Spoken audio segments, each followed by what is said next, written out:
During college break, I wanted to visit my childhood bedroom. Don't go in there, my mom said. It's just being used for storage now, my dad added, looking uneasy. Later that day, I went in anyway and saw that. 5 minutes later, I was on the phone with 911. I hadn't expected anything, really, just to sleep. I came back with a pounding headache and a nearly dead phone battery, thinking about the comfort of my old bed and the cheap lavender candle I'd left on the windowsill the summer before. It was late, not suspiciously so, just quiet, dark, the kind of late where the house feels paused. My parents opened the front door as if everything was totally normal. "Hi," my mom said with a smile. My dad cracked a joke about how heavy my suitcase was. I nodded and stepped inside, trying to calculate how much sleep I'd missed that week. Probably 10 hours short. Everything seemed normal, which somehow made it stranger. There was no awkwardness, no raised voices, no weird glances, just a spotless hallway and the light scent of fresh laundry detergent. "I'm just going to drop my bag in my room," I said automatically. That's when my mom spoke. "Don't go in there." She said it too quickly. "It's just storage now," my dad added, his voice a little tense. Not panicked, more like he wasn't sure which version of this conversation we were about to step into. I paused, not because it was dramatic, but because it was oddly out of place. "It's only temporary," my mom added quickly, as if brushing it aside. "You'll sleep in the guest room this time." They moved on from it. I didn't. My old room, the one place in that house that ever felt like mine, was suddenly off limits. No explanation, no warning, just closed. I didn't press. I followed them to the guest room like it didn't bother me, even though it absolutely did. The guest room was mostly a folded couch and a weird odor that hadn't been there before. There was a blanket, but no pillow, no lamp, no closet space. I sat down, and the springs resisted more than I expected. "This okay?" my mom asked. "Yeah," I said. It wasn't. The rest of the night was quiet. We had dinner, but not much was said. They asked a few questions about school. I answered. My dad mentioned gas prices. My mom laughed at something. I honestly can't even remember what. It felt like we were all performing a script nobody believed in anymore. I went to bed early, at least I tried to. I stared up at the ceiling. The room was cold. My back ached. There was a strange sound in the wall. Pipes, maybe, or something living. And I kept thinking about that door, why it was blocked off, what they could possibly be hiding in there. It might sound minor, but it didn't feel that way. It felt off. Sometime after midnight, I got up. Didn't check the time. I just had to see it. Needed to know. The hallway was dim, silent. I walked slowly, partly to avoid waking anyone, partly because of what I might find.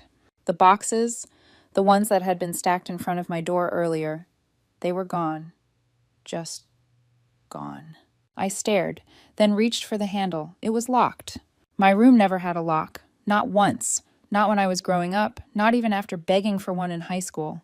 I stood there far too long. Then I remembered the hiding spot. Back hallway, behind the laundry shelf. That's where they always kept the extra keys. I went there, reached behind the panel, and sure enough, there was a key. New shiny, taped in the usual spot. I don't know what I expected. Maybe that it wouldn't be there. Maybe that I'd chicken out. I didn't back at the door. I slid the key in, turned it. It clicked open. I took a breath, then I opened the door. It smelled different, like dust, and something else, like the air hadn't moved in weeks. I stepped inside, I saw what was in there, and I stopped. Everything. And my body stopped. It wasn't a misunderstanding. It wasn't some random storage box or old furniture or a pile of winter coats. It was exactly what I didn't want it to be. 5 minutes later, I was outside calling 911. I didn't knock on their door. I didn't tell them I knew. I just waited for the police to show up. I didn't look back. Not yet. I didn't always know something was off. That's the dangerous part about certain families. They don't scream at you or lock you in a basement. They make pasta. They smile. They ask about school. They make it easy to convince yourself that the knot in your chest is your fault. Growing up, I would have said things were fine, good. Even I was the younger sister. Vivian was the older one, and the rules were pretty simple. She got to go first, and I got to watch Vivian. Had the louder voice, the better grades, the shinier hair. She wore blazers to school, dances, and pulled them off. She knew what she wanted from a young age. Journalism. Probably travel, maybe a master's someday, and everyone around her just nodded and opened doors. I didn't mind, mostly. I played music, kept my head down, learned how to disappear in plain sight. But even then I noticed things: how Mom always made Vivian's favorite dessert but forgot mine. How Dad would interrupt me mid-sentence to ask Vivian if she needed more water. How, when I once said I feel like she's your favorite, they both laughed, like I just said something adorable and stupid.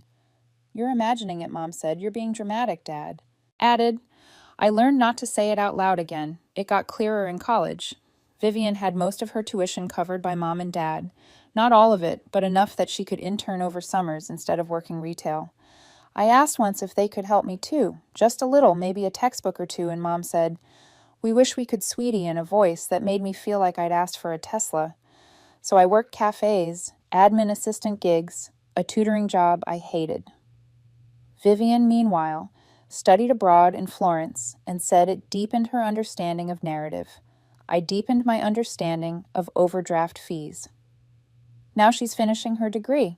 She says she wants to take a year off before grad school to travel, decompress, see the world. She talks about it constantly, like it's her life's work: Thailand, Morocco, the Galapagos. She says it'll make her a better writer. Maybe it will. What gets me is how excited my parents are, like glowing full on. We'll make it happen. Energy. They've already started. Talking logistics, money, flights. I overheard them saying, maybe Grandma could help that part. Made me stop walking. Not help Vivian exactly. Just that. When Grandma passes, they expect to use part of the inheritance to fund the trip. You know, since the money would be staying in the family, Grandma's 89, still sharp, still herself, still alive. It was the when that got me, like her death was just a pending transaction. What they don't get, what I haven't told them, and maybe never will, is that I'm not jealous of Vivian's plane tickets. I'm angry because of Grandma, because we have something, a thing that no one else in the family even pretends to understand. Music, she played cello and piano, taught me both before I could reach the pedals. Her hands used to move like water. Mine tried to keep up when I was 10. She let me sit beside her while she opened a locked cabinet. I wasn't supposed to know about. Inside were instruments I didn't have names for. Violas with inlays, flutes with carved, keys, a mandolin that looked like it belonged in a museum. She told me they'd been passed down, kept, never sold, played, but always with care. Years later. When I was home for a weekend, she told me they were meant for me. She didn't say it like it was a gift. She said it like it was a continuation, like she was handing over a language I didn't tell anyone. Not because it was secret, because it was sacred, but they found out and they were pissed. I heard Dad first, late one night.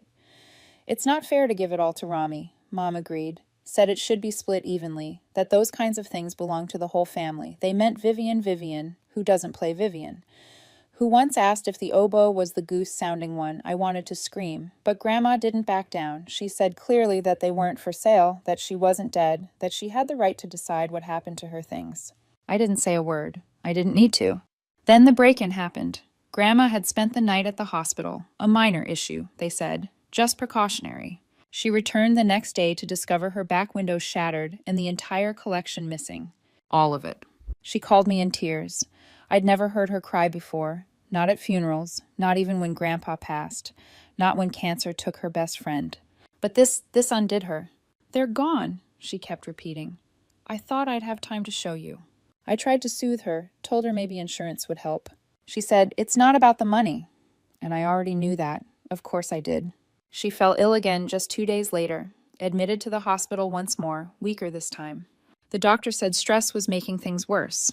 I took a break from work and stayed by her side, sitting at the edge of her bed as she slept in restless half-hour intervals. It wasn't just the theft, it was what it meant. That something handed down through generations had been lost on her watch, under her own roof. I had never felt so much rage as I did toward whoever did it. And then I found out who it was. Because I opened that door, the one I wasn't supposed to open, and walked into the room. There they were. The cases. The instruments. Every last one, tucked under a tarp and stashed in my childhood bedroom like some buried, cursed inheritance. They hadn't been stolen. They'd been hidden. 5 minutes later, I was outside, my breathing uneven, dialing 911. The dispatcher told me help was on the way. I didn't really know what soon meant when it was past midnight on a sleepy street where nothing ever really happens. But I stayed outside anyway. Not to be brave, not for dramatic effect. I just couldn't bear to step back inside. I didn't want to look at the kitchen or walk the hallway or see my parents asleep in their bed, while Grandma lay in a hospital, hooked up to machines because of what they'd done.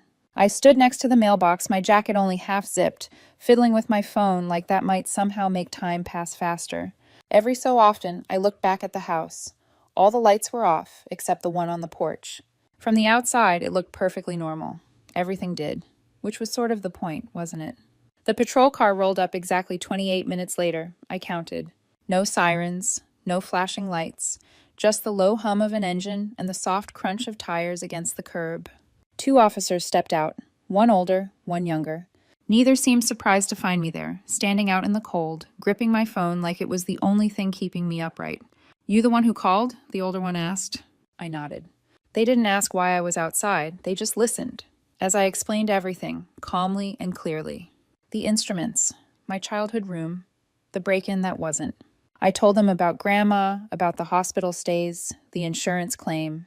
I laid out the whole thing in a voice that didn't even feel like mine. They asked if I wanted to remain anonymous. I shook my head. I don't care anymore. They nodded, like they'd heard that before. Maybe they had. One of them stayed beside me. The other approached the house and rang the doorbell. A minute passed. Then lights began switching on. First upstairs, then in the hallway, then finally by the front door. My dad answered, wearing sweatpants and a t-shirt, his hair sticking up on one side. He looked confused, not alarmed, not ashamed, just groggy and puzzled. My mom stepped in behind him, tugging on a sweater. She looked even more bewildered than he did.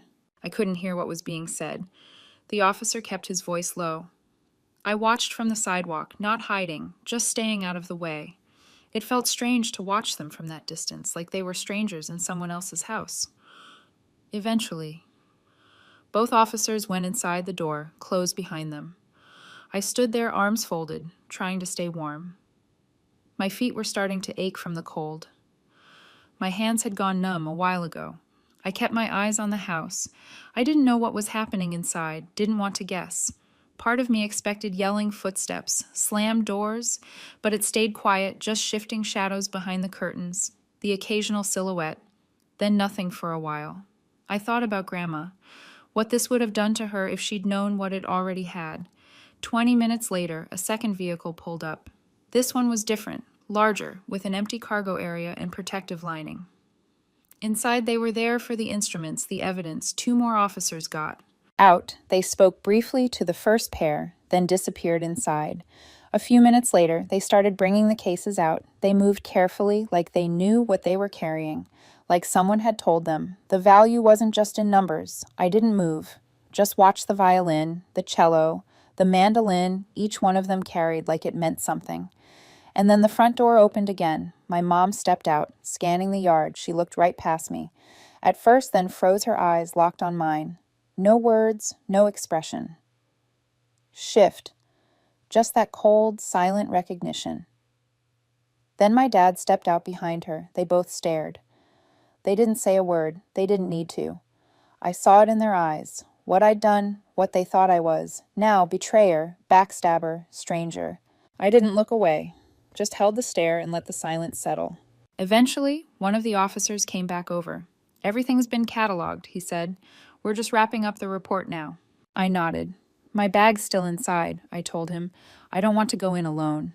"Of course," he said, and walked in with me. Inside, it was quiet. Nothing had changed in the guest room. My bag was already packed. I grabbed it without glancing around. My parents stood silently in the hallway, watching, still not saying a word. I didn't look at them as I walked out, didn't feel the need. Outside, I saw the last instrument case being loaded up, the second vehicle's door shut. Papers were signed, a clipboard passed one final time between the officers, and then it was done. "Do you have somewhere to stay?" one of them asked. I shook my head. "Can you take me to the hospital?" I asked. He nodded. I slid into the back seat and closed the door behind me. We drove away in silence. I didn't glance back. I didn't need to. They dropped me off at the hospital just after 6. I had my bag, but no real plan. I walked in and asked which floor she was on. Grandma was still in her room. Still breathing, still surrounded by too many machines, but awake. She looked up when I entered and smiled, like nothing had happened. I sat beside her, took her hand, and said, "They found the instruments." She closed her eyes and exhaled slowly. "Thank God," she said. I didn't tell her who had taken them, didn't explain where they were found, just that they were safe now. That was enough for her. She squeezed my hand gently. "I wanted you to have them," she said. "That was always the point." "I know." She leaned back against the pillow, said nothing more. A nurse came in a little later, checked her vitals, and smiled. "If she stays calm," the nurse said, "she'll recover." Around 7:30, I stepped outside. My phone was buzzing already. 47 missed calls, more texts, voicemails. Mom, Dad, Vivian, over and over. While I stared at the screen, it lit up again. Mom calling.